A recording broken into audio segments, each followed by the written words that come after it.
तो दोस्तों यहाँ पर आप देखने वाले हैं अर्धवार्षिक परीक्षा मूल्यांकन 2022-23 खंड आ रहेगा। कक्षा आपका 8 का है, विषय आपका यहाँ पर हिंदी रहने वाला है। तो चलिए बिना टाइम खराब किए, पूर्णांक आपका 50 अंक का ही रहता है, तो आप यहाँ पर इसे कंप्लीट कर लीजिएगा।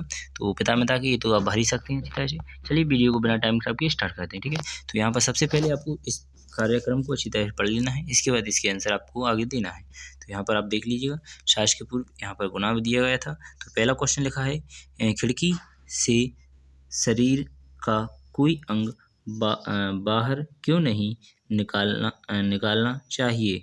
खिड़की टूट जाएगी, खिड़की खराब हो जाएगी, यहाँ पर शरीर काला पड़ जाएगा या अंगों को चोट लग जाएगी। तो यहाँ पर डी इसका राइट आंसर हो जाएगा, अंगों को चोट लग जाएगी, ठीक है। तो इसका राइट आंसर डी। इसके बाद देखेंगे दूसरे क्वेश्चन में, किस वाक्य में चादर को शुद्ध बहुवचन शब्द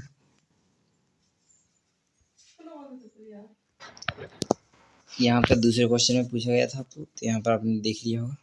चलिए देख लेते हैं किस वाक्य में। तो यहाँ पर बहुवचन, तो यहाँ पर चादर का करना है। मोहन बाजार से चादरें खरीद कर लाया नहीं, मोहन बाजार से चादरें खरीद कर लाया, चादर खरीद कर लाया। मोहन बाजार से चादरा खरीद कर लाया, यहाँ पर मोहन बाजार से चादरी खरीद कर लाया। तो यहाँ पर बी इसका राइट आंसर हो जाएगा, चादर खरीद कर लाया, ठीक है। तो चलिए बिना टाइम खराब किए अगले क्वेश्चन पे चलते हैं। तो ये रहा आपका तीसरा क्वेश्चन। तो यहाँ पर पूछा गया है तीसरे क्वेश्चन में, छात्र किसके साथ यात्रा पर जा रहे हैं। तो यहाँ पर आप देख लीजिएगा, इसका राइट आंसर आपका हो जाएगा, छात्र किसके साथ यात्रा पर जा रहे हैं। तो आपको पता है शिक्षक के साथ, ठीक है। इसके बाद चलेंगे अगले वाले क्वेश्चन में, यात्रा में ले जाने के लिए क्या क्या सामान की कौन कौन सी सूची बनाई गई है। तो चादर, कपड़े, पानी, बोतल, ठीक है। इस प्रकार आप देख लेंगे। तो यहाँ पर आगे चलेंगे, तो यहाँ पर आप उस चित्र को अच्छी तरह से पढ़ लीजिएगा। अब इसी से आपके आंसर बनने वाले हैं। जैसे पांचवा क्वेश्चन आप यहाँ पर देख ही सकते हैं, प्रकृति से जितना हम लेंगे उसका दोगुना हम वापस भी करेंगे, क्योंकि।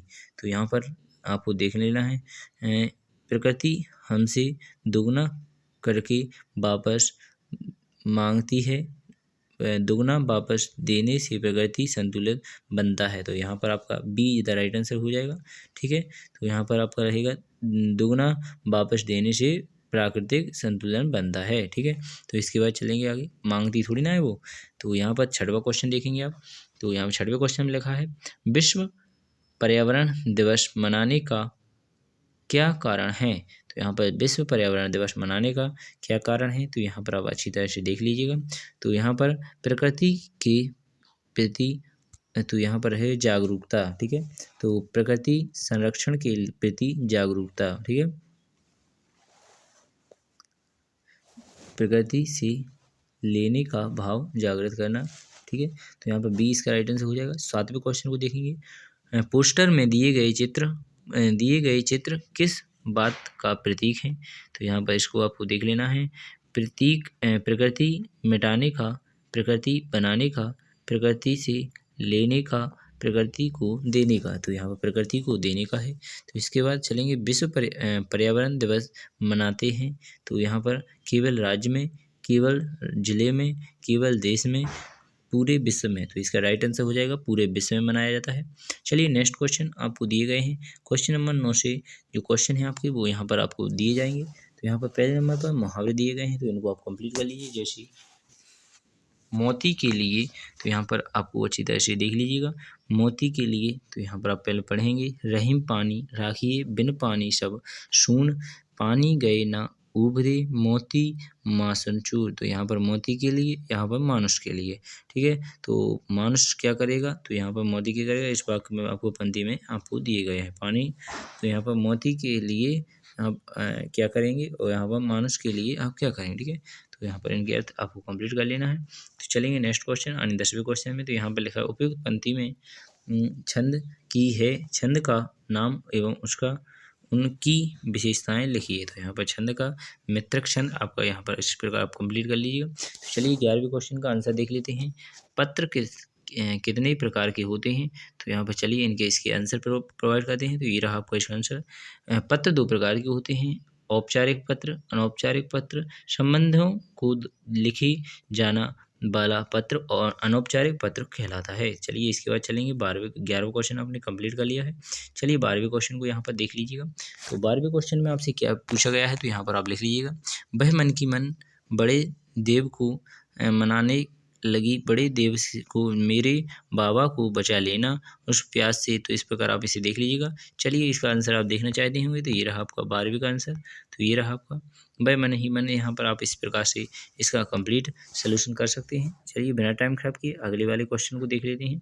तो ये रहा आपका 12 के बाद 13वां question. Doctor Abdul Kalam missile man क्यों कहा जाता है? तो यहाँ पर आपको 13 क्वेश्चन दिख रहा होगा। चलिए इसका भी आंसर देख लेते हैं। तो ये रहा इसका आंसर। तो यहाँ पर आप अब्दुल कलाम के बारे में यहाँ पर देख सकते हैं अच्छी तरह से। तो यहाँ पर लिखा हुआ है, डॉक्टर अब्दुल कलाम आज़ाद एक भारतीय एयर स्पेस वैज्ञानिक थे और अग्नि एवं पृथ्वी की मिसाइलों के लिए विकास और संचालन में अहम भूमिका निभाई थी। उन्होंने 1998 में भारत के पोखरण टेस्ट में एक बड़ा संगठन सेल अदा किया। यदि यही कारण है कि उन्हें मिसाइल मैन के रूप में जाना जाता है। तो इस प्रकार आप देख लीजिएगा। तो आशा करेंगे आप सभी को अच्छी तरह समझ में आ गया होगा। तो चलिए आपको और भी जो क्वेश्चन है उनको भी देख लीजिएगा। तो यहाँ पर आपने 13 देख लिया, आप चलेंगे 14वें क्वेश्चन में। तो यहाँ पर दिए गए प्रश्नों के उत्तर देना है। तो सबसे पहले आपको इस पत्र पूरी तरह पढ़ लेना है। उपयुक्त गद्यांश में इसका शीर्षक क्या है? तो यहाँ पर बहुत से मनुष्य, तो इसका राइट आंसर हो जाएगा मनुष्य। ठीक है, इसके बाद इस गद्यांश का अर्थ अपने शब्दों में लिखिए। तो इस प्रकार इसका अर्थ आपको अपने शब्दों में लिख लेना है। तो इसके बाद चलेंगे नेक्स्ट क्वेश्चन में। अपराजिता पाठ के अनुसार डॉक्टर चंद्रा का अपराजिता क्यों कहा जाता है? तो अपराजिता वो कभी हारी नहीं, इसलिए अपराजिता है। ठीक है, इसके बाद लिखेंगे छोटा नागपुर क्षेत्र में अंग्रेजी का विरोध है में हुआ आंदोलन में शहीद बिरला मुंडा की भूमिका को लिखिए। तो यहाँ पर बिरला मुंडा के बारे में यहाँ पर आप अच्छी तरह से लिख सकते हैं। तो अंग्रेजों द्वारा बिरला मुंडा को बहुत मारा गया, पर बिरला मुंडा नहीं डरा। इस प्रकार आप यहाँ पर लिख सकते हैं। ठीक है, तो आशा करेंगे आपने पूरा कंप्लीट इस सोल्यूशन आपने इस वीडियो का देख लिया होगा। अगर जो भी डाउट हो तो कमेंट बॉक्स में पूछ सकते हैं। बिना टाइम खाए अगली वीडियो में मिलूंगा। भारत माता की जय। जय हिंद, जय भारत।